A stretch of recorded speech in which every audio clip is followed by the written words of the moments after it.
Livro Onde Está Deus Durante a Minha Tempestade, de Kenneth Wayne Hagin. Continuação do capítulo 5. Lembre-se de que Deus é forte e poderoso. Quando as tempestades da vida surgem no horizonte e o céu torna-se escuro e assustador, precisamos nos manter no trajeto, mesmo durante o temporal. Não podemos dar espaço ao medo nem a outros sentimentos negativos. No caso de Judá, o povo ficou desanimado. Eles estavam oprimidos por causa do jugo dos assírios. Deus enviou seu profeta para encorajá-los, e a primeira coisa que Naum falou foi do poder de Deus. Naum 1, do 3 ao 6. O Senhor é tardio em irar-se, mas grande em força, e ao culpado não tem por inocente. O Senhor tem o seu caminho na tormenta e na tempestade, e as nuvens são o pó dos seus pés. Ele repreende o mar e o faz secar, e esgota todos os rios. Desfalecem Bazã e Carmelo, e a flor do Líbano se murcha. Os montes tremem perante ele, e os outeiros se derretem, e a terra se levanta na sua presença. Sim, o mundo e todos que nele habitam. Quem parará diante do seu furor?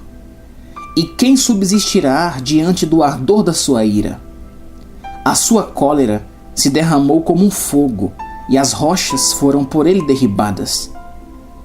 Quando o diabo fecha o cerco e faz ameaças para tentar enfraquecer você pelo medo, lembre-se de que o Senhor, o seu Deus, é forte, poderoso e está ao seu lado.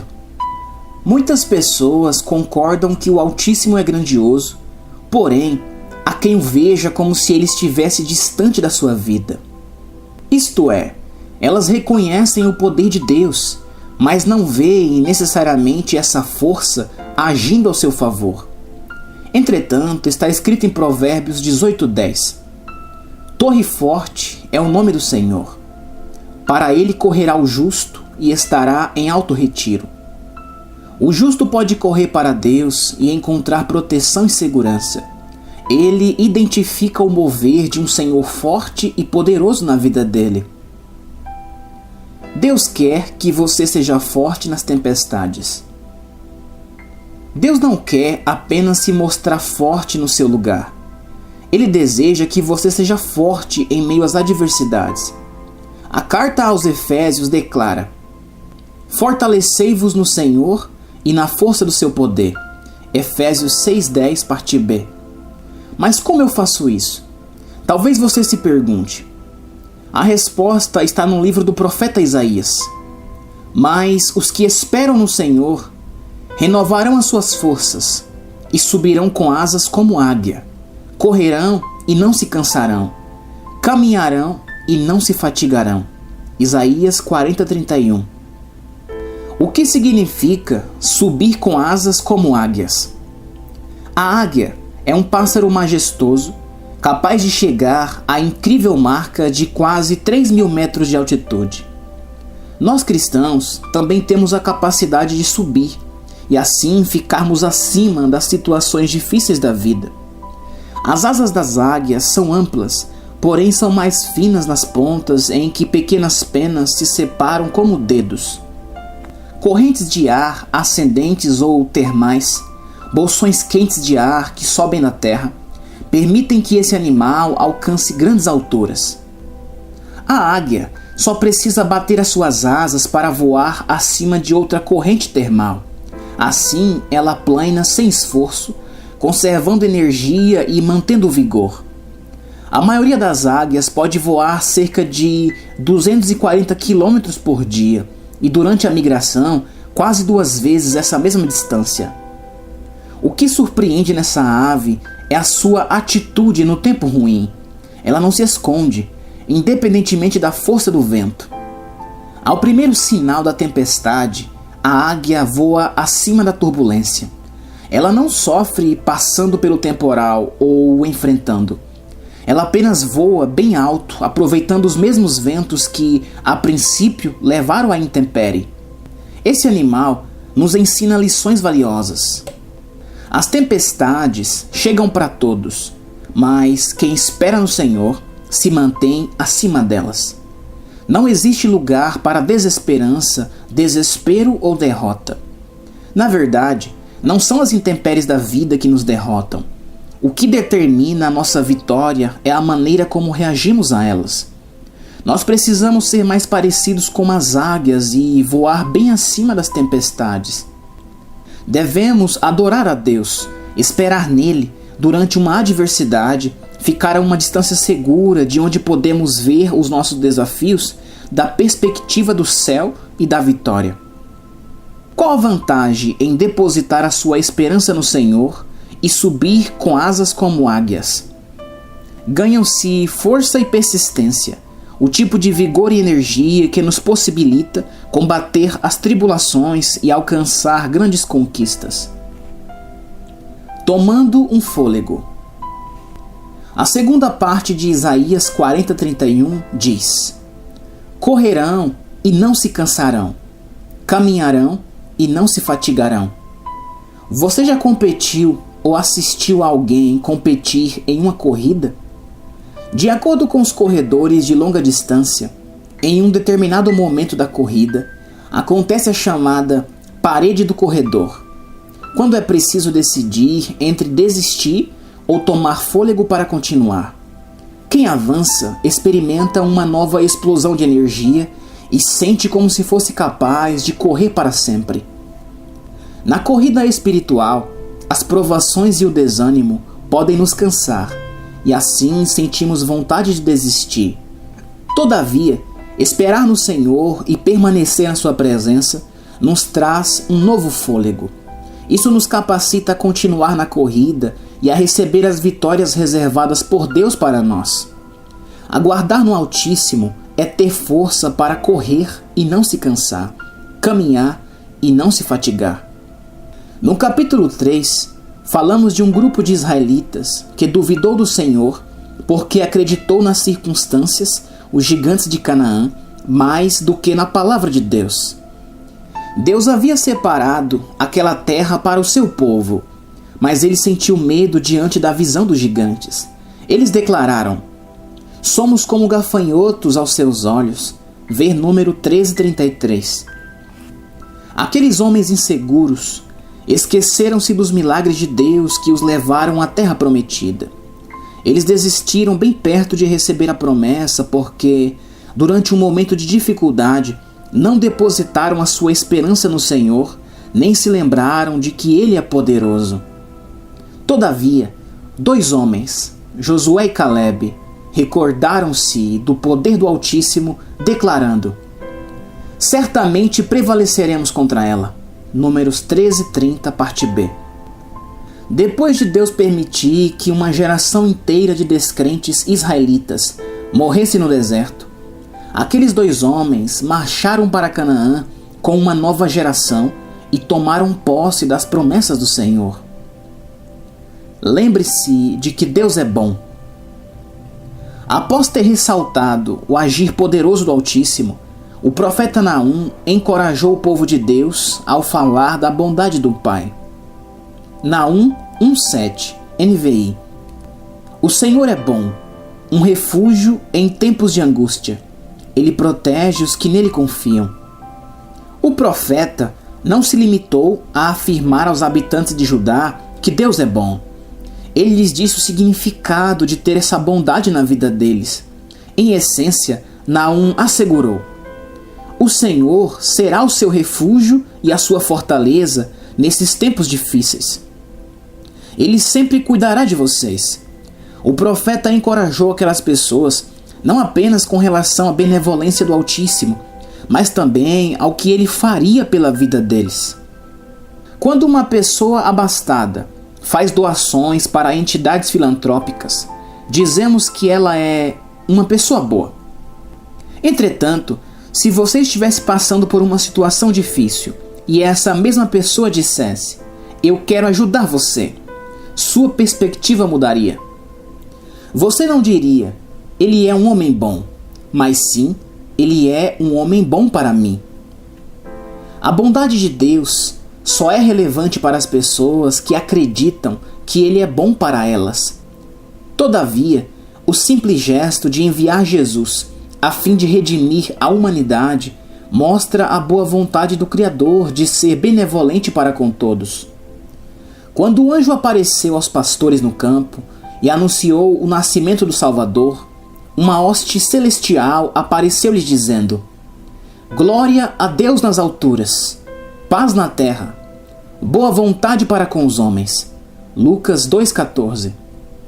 A bondade e a provisão do Altíssimo andam juntas. Ele quer ser o seu provedor, mas essa provisão apenas é liberada caso você creia na bondade dele. Qual a sua necessidade hoje? Ao olhar para Deus e lembrar-se do seu poder e da sua bondade durante uma adversidade, Ele enxergará você em meio aos seus desafios. Lembre-se de que Deus é fiel. Qual é a primeira virtude que vem à sua mente quando pensa em alguém fiel? Uma pessoa fiel é confiável, concorda? Ou seja, você pode contar com ela. Se essa pessoa promete algo, certamente ela honrará sua palavra, pois é fiel. E quanto a Deus? Ele é fiel e confiável? Pode-se contar com Ele em tempos difíceis? Sem sombra de dúvida, a resposta é sim. Ele pode realizar cada promessa e acabar com o seu problema, fazendo com que o fardo e o desafio seja coisa do passado. Foi exatamente isso que Naum disse a Judá com relação à opressão dos assírios. Ele falou do poder, da bondade e da fidelidade de Deus. Vejamos o que o Senhor prometeu ao seu povo a respeito da cidade assíria de Nínive. Naum 1,9, NVI. O Senhor acabará com tudo o que vocês planejarem contra ele. A tribulação não precisará vir em segunda vez. O Altíssimo, que é fiel, prometeu acabar com os problemas de Judá. Naum estava tentando incentivar o povo a tomar posse da promessa de Deus, trazendo à memória a fidelidade dele. Anos depois, uma geração de israelitas não se manteve firme na promessa do Senhor quanto a possuir a terra onde os cidadãos de Judá viviam naquela época. Depois de todos os milagres operados por Deus, a fim de libertar o seu povo do Egito, levando-os pelo deserto rumo à terra prometida, eles não receberam a bênção porque deixaram de confiar no Senhor. Eles se esqueceram da fidelidade do Altíssimo. Atente ao salmista falando sobre a importância de confiar em Deus. Salmo 37, 39 e 40. Mas a salvação dos justos vem do Senhor. Ele é a sua fortaleza no tempo da angústia. E o Senhor os ajudará e os livrará. Ele os livrará dos ímpios e os salvará, porquanto confiam nele. Receber vitória e livramento é de fato uma questão de confiança. Quem ou em que você está depositando a sua confiança em tempos de angústia? Você está esperando a ajuda de alguém? Ou está contando com o banco, a economia ou o governo para se reerguer? Talvez você esteja confiando em si mesmo para alcançar a vitória desejada. Muitas vezes deixamos de seguir a Deus durante uma adversidade porque tentamos encontrar solução para o nosso problema por conta própria. Entretanto, se fôssemos capazes de sanar a nossa dificuldade, já o teríamos feito. Sempre que tentamos resolver as coisas sem o auxílio do Senhor, geralmente acumulamos mais problemas. Talvez tenhamos confiado no Altíssimo a princípio, mas agora estamos presos à circunstância. É como se tivéssemos atado as mãos dele, mesmo ele querendo nos ajudar. Quando tentamos retomar uma situação que já havíamos entregado a Deus, devemos parar e relembrar a fidelidade do Senhor. Está escrito na primeira epístola de Pedro: lançando sobre ele toda a vossa ansiedade, porque ele tem cuidado de vós. 1 Pedro 5,7. Ao lançarmos os nossos problemas sobre o Altíssimo, devemos deixar que Ele trate do assunto. Só assim podemos verdadeiramente crer que Deus cuida de nossa vida nas tribulações. Quando você entrega o seu sofrimento ao Senhor, pode deitar e dormir a noite toda em paz. Se você está se revirando na cama ou levantando a noite inteira por causa de alguma aflição, é possível que não a tenha depositado aos cuidados dele. Você ainda está preso à situação. Ou melhor, ela está presa a você. O pior a se fazer durante uma adversidade é esquecer-se da fidelidade de Deus. É preciso ter os pés bem firmados na integridade da palavra e se recusar a ceder. O Altíssimo disse: estarei com ele na angústia. Salmo 91:15, parte B. Ele também afirmou: não te deixarei, nem te desampararei. Hebreus 13:5, parte B. Eu prefiro saber que o Senhor está comigo a ouvir especialistas em economia ou política tentando me fazer conforto ou esperança. Pois, independentemente de qualquer situação socioeconômica, sei que posso confiar na fidelidade de Deus quando Ele diz que cuidará da minha vida e me dará provisão. Ele é o mesmo ontem, hoje e para sempre. Ver Hebreus 13:8. O Altíssimo mantém a sua palavra em tempos de fartura e em tempos de escassez e necessidade. Ele é o Senhor que nunca muda. Ver Malaquias 3:6. Quando Deus promete alguma coisa na palavra, pode confiar, pois Ele é fiel e cumpre a sua promessa. Não importa a intensidade da tempestade ou o tamanho do gigante, você vai passar para outra margem, se na sua angústia lembrar-se do Senhor. Na verdade, a promessa só não se concretizará se você desistir e deixar de acreditar, voltando as costas para o Altíssimo.